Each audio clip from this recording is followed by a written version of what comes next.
Assalamualaikum warahmatullahi wabarakatuh. Perkenalkan, nama saya Aura Alifa Jani, kelas 12 MIPA 1. Saya di sini ingin mempresentasikan tugas fisika yang berjudul sifat gelombang. Sifat gelombang yaitu yang pertama adalah ada polarisasi. Polarisasi adalah penapisan arah getar medan listrik atau magnet sehingga hanya satu arah saja yang diloloskan. Oleh karena itu, setelah terjadinya penapisan intensitas gelombang, elektromagnetik turun. Nah, ini dia contohnya. Contoh dari polarisasi adalah gelombang cahaya. Cahaya terpolarisasi bagaimanapun terdiri dari gelombang dengan getaran hanya pada satu sudut. Yang kedua, refleksi.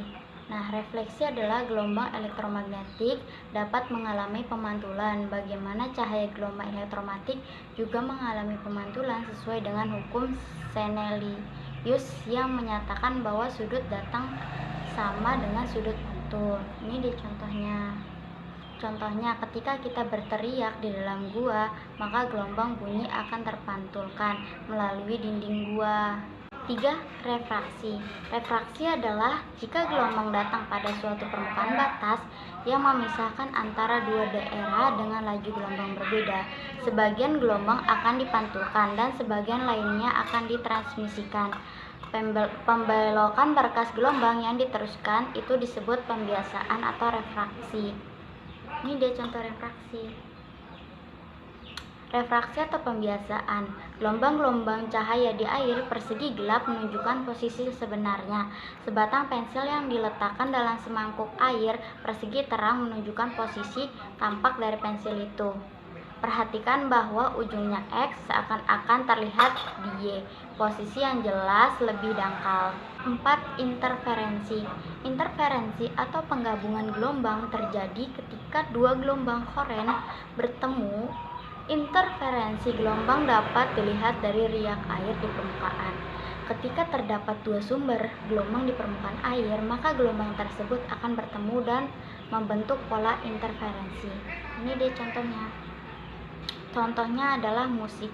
Musik terbentuk dari perpaduan beberapa gelombang suara yang saling berinterferensi. 5. Difraksi.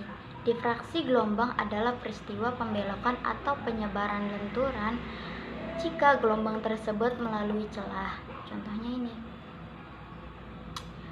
Contoh difraksi yang dapat kamu lihat yakni ketika cahaya masuk melalui lubang kecil pada ruangan tertutup. 6. Gelombang elektromagnetik dapat merambat dalam ruang hampa. Gelombang elektromagnetik tidak membutuhkan medium untuk merambat. Jadi gelombang elektromagnetik berbeda dengan gelombang-gelombang mekanik yang kita kenal, misalnya gelombang suara dan gelombang air. Ini dia contoh gelombang elektromagnetik. Contoh gelombang elektromagnetik yang dapat merambat dalam ruang hampa yaitu sinar X.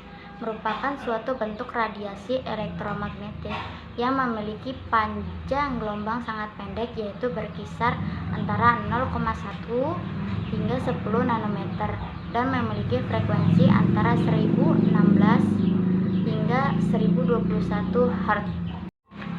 7. Gelombang elektromagnetik merupakan gelombang transversal.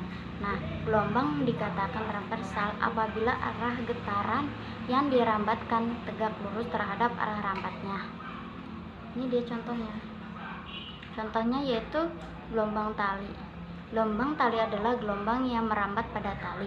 Gelombang ini merupakan gelombang mekanik dengan tali sebagai mediumnya. 8. Arah rambat gelombang elektromagnetik dapat dibelokkan oleh medan listrik dan medan magnet, tetapi dibelokkan oleh medan gravitasi. Ini dia contohnya. Sekian dari saya. Wassalamualaikum warahmatullahi wabarakatuh.